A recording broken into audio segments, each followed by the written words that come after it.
أعوذ بالله من الشيطان الرجيم بسم الله الرحمن الرحيم والمحصنات من النساء إلا ما ملكت أيمانكم. The fifth juz is the beginning is a continuation of the discussion which was taking place yesterday with regards to the mahram women, those women who are haram to get married to, and this discussion continues on over here in the beginning part of the fifth juz. This juz, Surah An-Nisa covers this whole juz, and in fact Surah An-Nisa will conclude in the sixth juz. So just a quick reminder with regards to the topics in Surah An-Nisa. It's the chapter of the women, so there's a lot of ahkamat regarding women, orphans, marriage, dowry has been mentioned, inheritance, there's mention regarding jihad, it's a Medinan surah, there's mention regarding the munafiqeen in today's discussion as well. So we'll have a look inshallah at the ayat. Allah subhanahu wa ta'ala mentions in verse number 29, Ya ayyuha alladhina amanu la ta'kulu amwalakum baynakum bil batil, not to consume each other's wealth unjustly, illa an takuna tijaratan an taradin minkum, except for if it is tijara in agreement between you. So tijara, business, has been permitted. Then the next verse, the next section, verse number 34, is a very important verse. Ar-rijalu qawwamuna 'ala an-nisa. Allah subhanahu wa ta'ala says that the men are qawwam over the nisa, over the women, bima faddala Allah ba'dahum ala ba'd, because of some of the preferences given to others, given some over the others, wa bima anfaqu min amwalihim, and because of the spending of their wealth.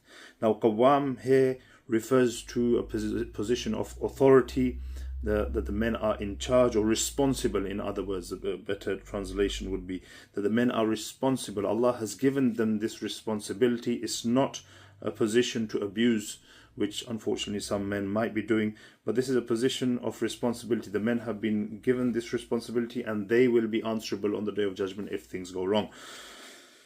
And then there's mention regarding between husband and wife if things aren't working out. That's why previously I've mentioned this as well, that when we are getting married, we need to know the rulings of the Sharia, the rulings of talaq, the rulings and how we should conduct ourselves if marriage isn't working out, what needs to be done. Not just give talaq straight away. There are certain other guidelines as well. So discipline has been mentioned. وَاللَّاتِ تَخَافُونَ نُشُوزَهُنَّ. If the wives aren't cooperating, if the women aren't cooperating, then the advice is فَعِذُوهُنَّ. Then you should first advise them. وَهْجُرُوهُنَّ. Second step, advise if advising doesn't work. Then second step, وَهْجُرُوهُنَّ فِي الْمَضَاجِعِ. Separate from them in the bedding. وَضْرِبُوهُنَّ. And then the third one mentioned here, which sometimes is taken out of context, وَضْرِبُوهُنَّ, and hit them.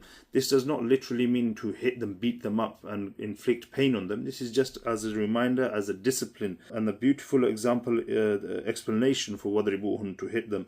A beautiful explanation is that mentioned by Tabari from Ibn Abbas radiallahu an, who is a mufassir of the Qur'an, that this is hitting with the miswak, like a miswak or like a straw, something light, just to show a person's displeasure.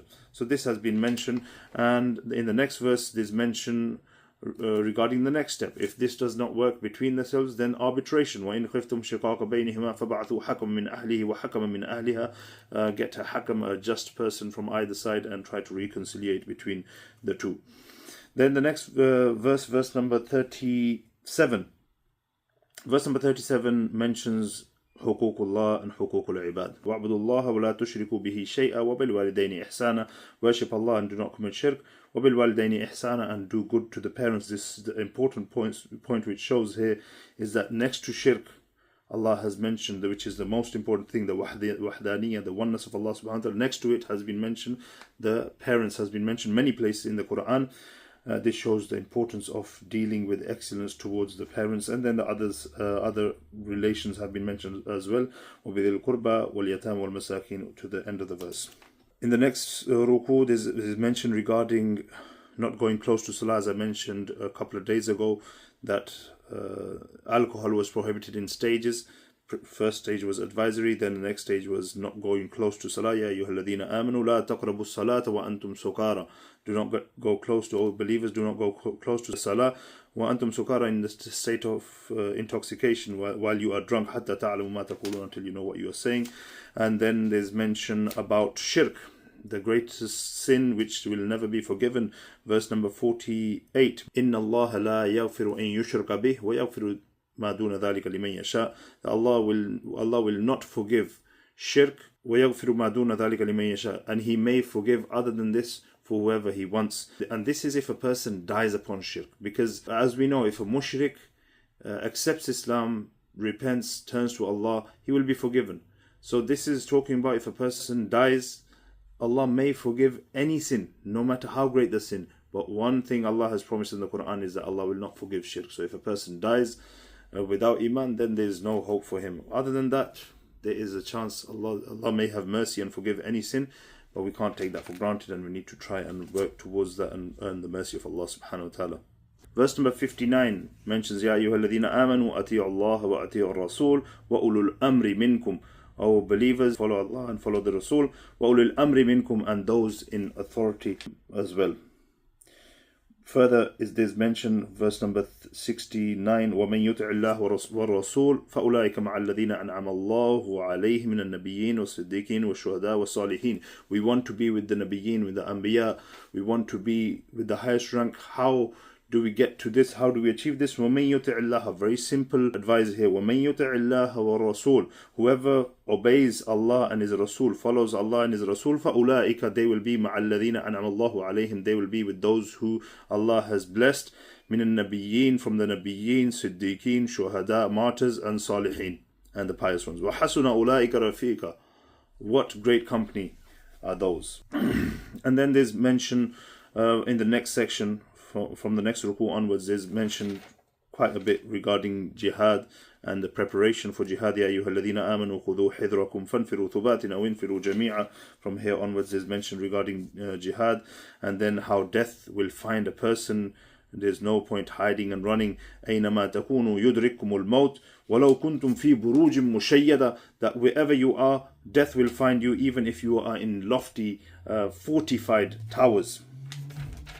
Then verse number 82 mentions pondering in the Qur'an. أَفَلَا يَتَدَبَّرُونَ الْقُرْآنَ, do they not ponder in the Qur'an? وَلَوْ كَانَ مِنْ عِنْدِ غَيْرِ اللَّهِ لَوَجَدُوا فِيهِ اخْتِلَافًا كَثِيرًا. If the Qur'an was from anyone other than Allah, لَوَجَدُوا فِيهِ اخْتِلَافًا كَثِيرًا, they would find great ikhtilaf in this, but that is not the case. This proves that this is the miracle of the Qur'an. This is the kalam of Allah subhanahu wa ta'ala. And then in the next portion, next ruku, there's mention regarding qatl khata'an and amadan, the murder committed by mistake and on purpose. وَمَا كَانَ لِمُؤْمِنٍ أَن يَقْتُلَ مُؤْمِنًا إِلَّا خَطَأً, that a believer should not be committing a murder except for if it's done by mistake. If it's a mistake, then the rulings regarding that is there. And the next verse mentions وَمَن يَقْتُلْ مُؤْمِنًا مُتَعَمِّدًا فَجَزَاؤُهُ جَهَنَّمْ خَالِدًا فِيهَا. If a person commits murder on purpose, then for jaza'uhu jahannam, then the result is Jahannam. They will be sent to Jahannam. So there's mention regarding that. And then there's mention regarding qasr, shortening the prayer. وَإِذَا ضَرَبْتُمْ فِي الْأَرْضِ فَلَيْسَ عَلَيْكُمْ جُنَاحٌ أَن تَقْصُرُوا مِنَ الصَّلَاةِ. If a person is traveling, he may shorten the prayer. وَلْتَأْتِ طَائِفَةٌ, then there's mention regarding Salatul Khawf. وَلْتَأْتِ طَائِفَةٌ أُخْرَى لَمْ يُصَلُّوا فَلْيُصَلُّوا مَعَكَ وَلْيَأْخُذُوا حِذْرَهُمْ وَأَسْلِحَتَهُمْ. And this whole section mentions how to pray in the time of battle. And this is if everyone wants to pray behind one commander, like the Sahaba, they all wanted to pray behind Rasulullah sallallahu alaihi wasallam. So if they are praying, let's say 2 rakat, then there is a special procedure mentioned over here how they should do it. The one group starts the salah with the imam. When the imam does 1 rakat, that group goes to the front lines. The second group comes in and prays the second rakat of the imam. That will be there first, and then they complete the prayer in this manner. So if everyone wants to pray behind the same imam, then this is the procedure. Otherwise, if they pray separately, then there's no haraj in that. But this shows that salah is not forgiven. Even in such extreme circumstances, salah must be performed. And also another point here is that only in this place in the Quran, Allah subhanahu wa ta'ala has mentioned to pray the salah. And this shows that to pray it quickly. فَلْيُصَلُّوا مَعَكَ, that they should go and pray. Other places, establishment of salah has been mentioned. Iqamat salah has been mentioned everywhere in the Quran except for this place, meaning that salah needs to be established. The prayer needs to be established.